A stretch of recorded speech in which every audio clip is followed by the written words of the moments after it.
Caribbean Vibrations TV and Alzheimer's Society of Ontario presents a multi-part series discussing dementia in the Afro-Caribbean community.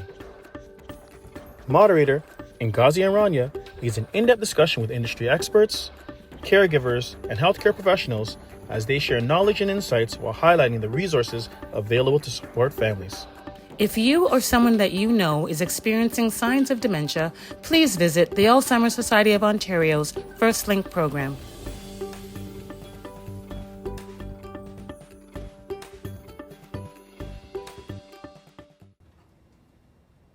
Hi everyone, and welcome back to a special two-part segment of Dementia in the Black community in Canada. This program, the special edition, has been brought to you by the joint collaboration with Caribbean Vibrations and the Alzheimer Society of Ontario, where we'd like to encourage and inform everyone, if you or anyone that you feel is experiencing signs and or symptoms of dementia, to please contact our First Link program. It's designed to support people on any point in the dementia journey, but especially at the beginning. So with us today, we have another esteemed panelist of guests, of expert speakers, talking about different ways we can cope with dementia and navigate through the trajectory of the disease. I'll start with introductions here on my left-hand side. This is Carolyn Nebelit. Ms. Nebelit is a social worker with the Alzheimer Society of Toronto, as well as a BSO community lead as well. Also to my left is Dr. Ingrid Waldron, professor and Hope Chair with the Global Peace and Social Justice Program at McMaster University.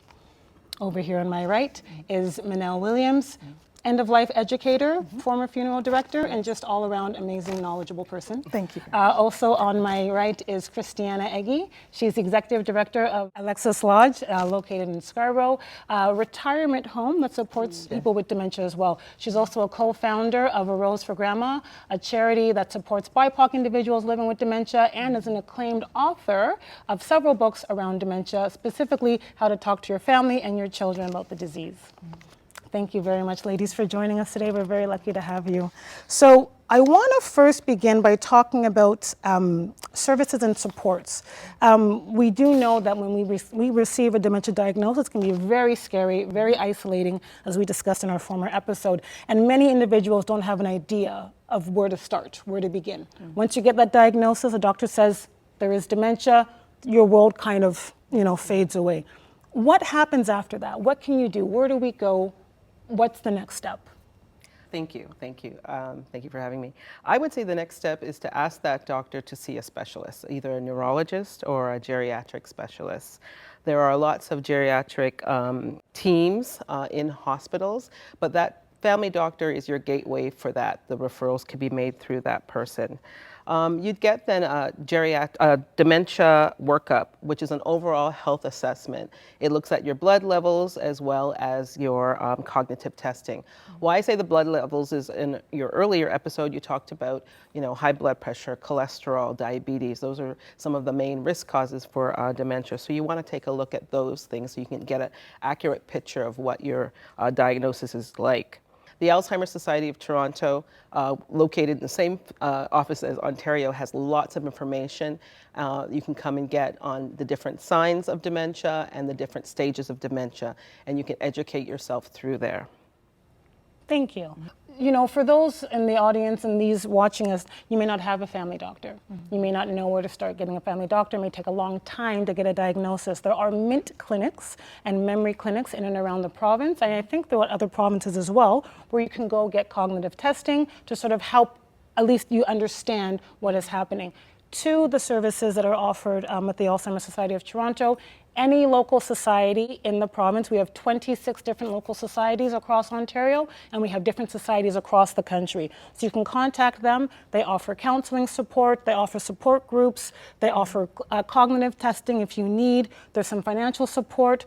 There is support to go to hospitals if you have to go to hospitals. There's all kinds of services. There's day programs as well for many Alzheimer's societies, as well as exercise programs, things that keep you moving, and programs to help caregivers as well. So programs for socialization, education, etc. So there is a wealth of information available to you should you find yourself in a situation when you receive that diagnosis. I also want to say that different community centers, Yes. different Black community centers as well, can offer programs for seniors. May not be particularly curtailed to dementia, but certainly gives you that socialization, that activation component, as well as just a place to get some respite for yourself as a caregiver, to take your loved one there as well.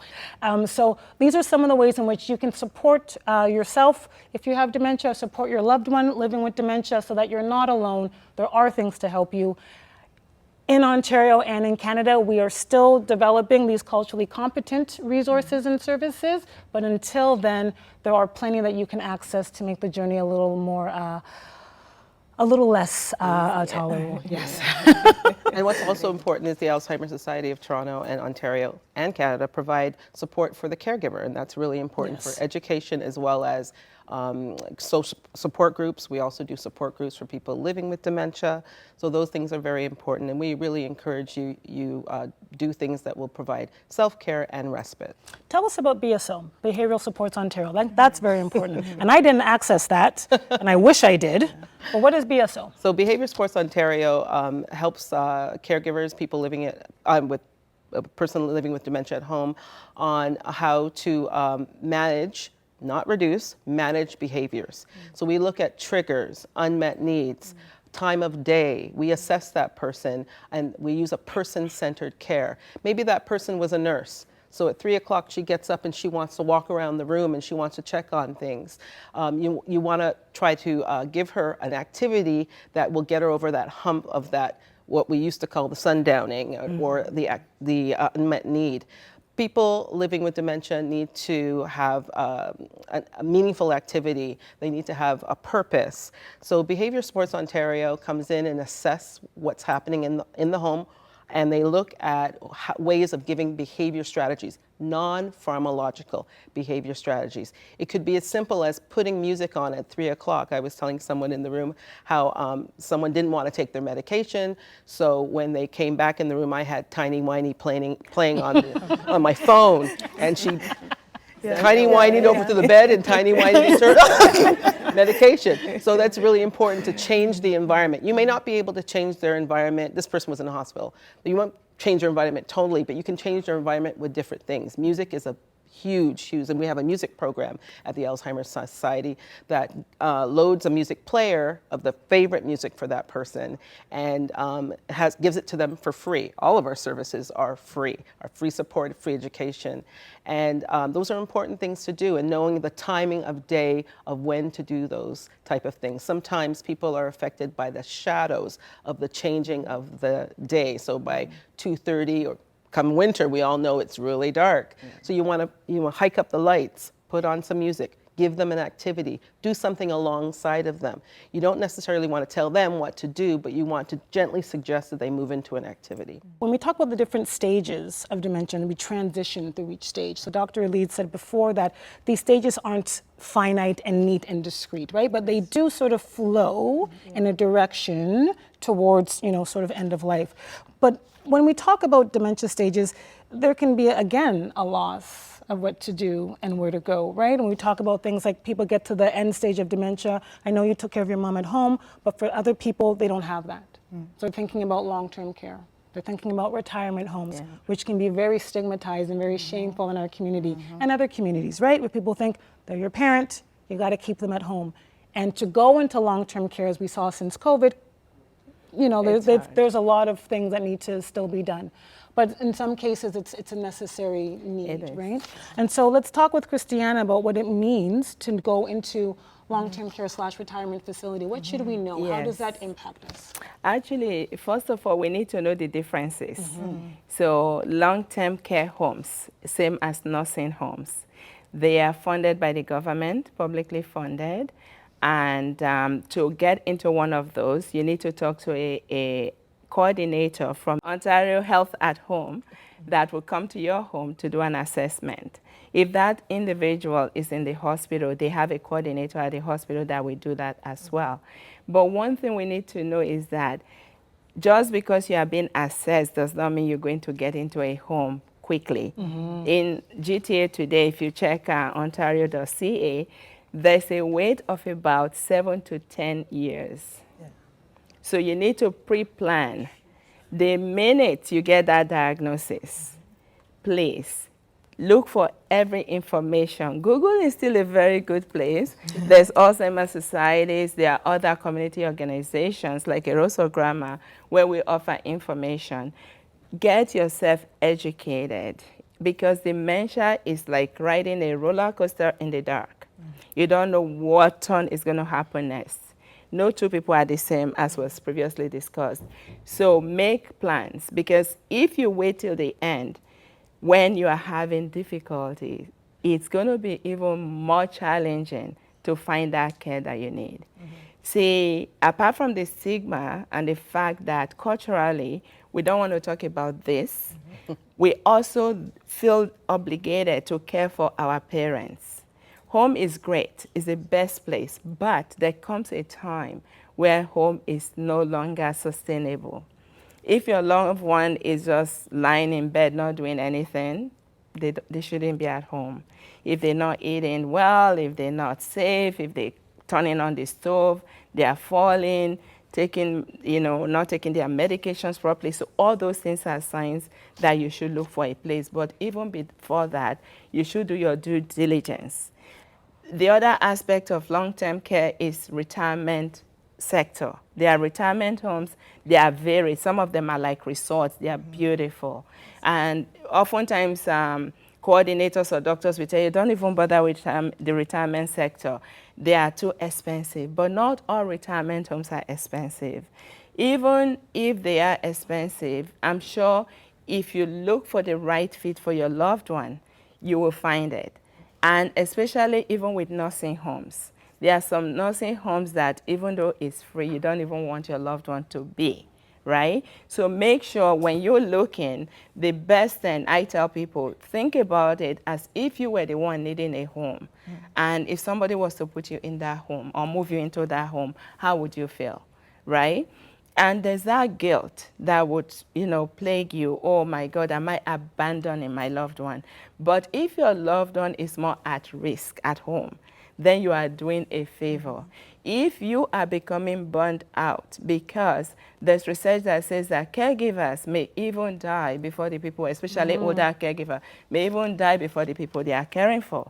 Younger caregivers, as was discussed, could become ill, chronically ill, or have chronic illness because of stress.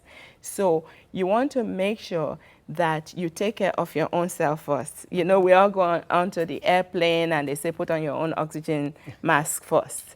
Because if you are not sustained, you cannot help anyone else. So it's not being selfish, trying to find a home for your loved one, but it is your duty to make sure you find the right fit. Okay? You need a home. When you go into a home to look, you want to look at the people that live there. Do they seem happy? Is the environment clean? What is the staff like? Are they respectful? Are the residents relating well to the staff? What is the food like? Don't look for the glamour, because not all that glitters is gold. You have all these beautiful places, and then the next thing you know, at 9 o'clock they're calling you that your mom is walking around. And what are you supposed to do? So you want to look for care, person-centered relational care.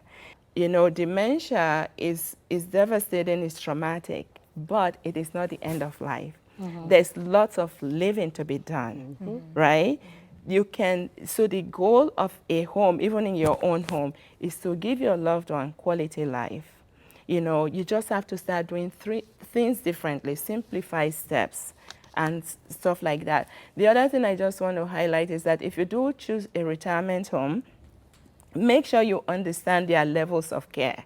There's assisted living, there's total care, and there's independent living.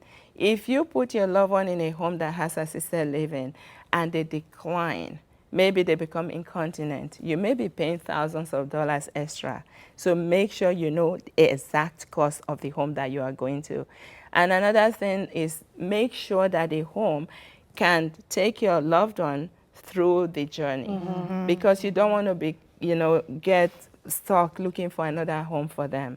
It's difficult on them. Thank you so much. That's such great information. Talking about long-term care and retirement homes for our community is very taboo. This information is very helpful for people to start thinking about the best that's best for their loved one and for them as well. As we talk about long-term care, and that usually signifies they're going to a stage of dementia when we're thinking about further on advanced care and advanced things. And we talked before in the previous segment about planning. Once you get the diagnosis, start planning. Planning out not just physical space of where you live, where to place people, but also thinking about legal, thinking about unfortunately end of life, funerals and that sort of thing. So can you tell us a little bit about that and what you've seen, what you would recommend? Thank you. I think I love that segue because I think it's really important that we understand that talking about end of life is not separate from talking about care, right? It's holistic. It's not as though if I talk about end of life, I'm giving up on you. This is part of the whole conversation we need to have. And the same way that we need to talk about it for ourselves, once there's a diagnosis, it's a nice segue into, okay, let's talk about what is important to you. Now, I founded Ending Well with Manel because of my father. When he ended up with dementia, I think of the box, that box, the Caribbean people, we have, well, I don't know if you guys are the same. We have a box of papers and all those things, like the jing bang, that now, okay, I have to go through your estate and I have to go through here, and through all these papers I'm finding one bank account, another this, and I don't know. But yet no will. You'll find everything else. Let me tell you. But a will. All of that, right? And now we have to go do the searching. But the thing, like, it's really important that we think about wills, that we think about power of attorney. We talk about dementia. It is imperative that you have the authority to speak for your parents, right? Or whoever it is that you're caring for. So your power of attorney, not just for their health, meaning I can make health decisions, but also for their property, for their finances. Because if there's one thing we know, this costs money, right? Now we need to talk about what's the budget? Okay, what is your plan? What is your advanced care directive? What is important to you when it comes to care? And if you want to go in our home, like we did the same, we went into the fancy retirement home and we didn't know, like we're going through this process. And while you're going through it, you realize, oh, suddenly every time something changes, you guys are charging us? Oh, okay, so what's the budget now? And now you need to make sure you have a budget conversation. Like these are hard talks, but you need to make sure you have the funds to account for how long we might be living in where we're going to be, so that we can afford the care and the life, because there's living to be had. And we want to make sure we're living at a stage and in a way that your loved one would actually want. So it's important that we have these estate conversations. Listen, I know we don't like talking about end of life. And for us, for some reason, we think cemetery right away. Okay, I'm gonna get my plot, I'm done. Almost, right? You have your cemetery, get your funeral as well. Do both, have it all done. You want that first call to be looked after. A lot of this, we think we know what we need to do, but it's important that we know the steps to take so that nothing is missed. Because what you want to do, what we found, well, what I found, is when I'm going through this process, I want to just be dealing with you, having time with you, enjoying you, sharing your story and your experience. I don't want to be caught up in the jing bang and all the stuff and the fights and this, right? So if we have these conversations ahead of time, especially if you have siblings or somebody else who think, listen, we talked about before about the caregiver, the spouse, and the spouse wanting to do it all. But maybe the spouse is not the person who is strong enough to be caring for them in the everyday. Now, what is a conversation that we can have as a family to say, not this one person is doing it by themselves, but we are going to support you, and this is what we want it to look like. And if it is possible, have that conversation with your loved one, because there is no stronger voice than theirs. So if they say, I want all of you to be involved, no one can say, I think this is more important, because they've already stated it. So the more we talk about it, the more we normalize these conversations, like this is so important, the easier it is for us, because the more we know, we're able to act. And when we think about now the dementia journey, how did we get here? I said it before previously that we don't know much about dementia in the Black community in Canada, and that's very true. In the Black community, as of 2025, only one study has been concluded yet, and that's by Dr. Ingrid Waldron as of last year. Before that, we did not know what was happening in our community around the country with dementia, which is deplorable considering how much we know from the States and from the UK and the history of Black people in this country and our increased frequency for getting dementia more than any other group except for Indigenous. So turning now to Dr. Waldron, talking about your research, what was your research about? Like what was Why did you decide to do it? What was it about? And what were some really key things that you found from your work? As I mentioned in the other segment, my mother was diagnosed with dementia in 2016, and I was never interested in the topic before, didn't ever think that it would touch my family. And when it did, as I mentioned before, I thought, what a mysterious, fascinating, curious illness that made the person with dementia do things that were, to me, strange. I don't know any other illness that changes behavior in that way, and I thought, this is fascinating. I need to know more if I'm going to help my mother, and I thought doing a study as a tribute to her, but also to learn more about the disease was something that I wanted to do at that time. I started the study in early 2023 to basically look at the experiences of people, Black people with dementia, Black people who are diverse based on gender identity, sexual orientation, immigrant status, culture, etc., to look at their experiences with dementia. I knew at the time that was probably the first study on dementia in Black communities in Canada, so I just wanted to do something really basic. Overall, there was a feeling for me of kind of stigma, no longer dismissal. I think for some people it took them a while to get to the place where they realized, okay, I've gotten it. You know, some of them talked about the fact that they were slow to come to the idea that they had it. They had to take a while to realize, okay, I've got it, and now I have to do something about it. We know in the Black community in general, I hate to stereotype, but just in general, there's a dismissive about it. So if you have memory issues, we just say, well, she just getting old. Right? But we would never think it was dementia. It's just that she's getting old, so there's a dismissal, right? So the patients, the people with dementia, talked a lot about that, you know, the disbelief that they would have it. And also there was this kind of notion, as I mentioned earlier, this feeling of perhaps feeling punished. And there's that belief system when we think about mental illness in general, that maybe they've done something wrong. We do have to wrap up, but there's, you know, when we talk about research, dementia research in Canada, and as I said, there are many more people entering into this space doing research in our community, but much more needs to be done. I thank you, we thank you for being here, for joining us, for being open and brave enough to have this conversation. Let's keep on having this conversation. As Dr. Leeds said, dementia should be in the home, it should be everywhere, we should be talking about it. We should all know what dementia is to support ourselves and our loved ones. Thank you so very much. Thank you.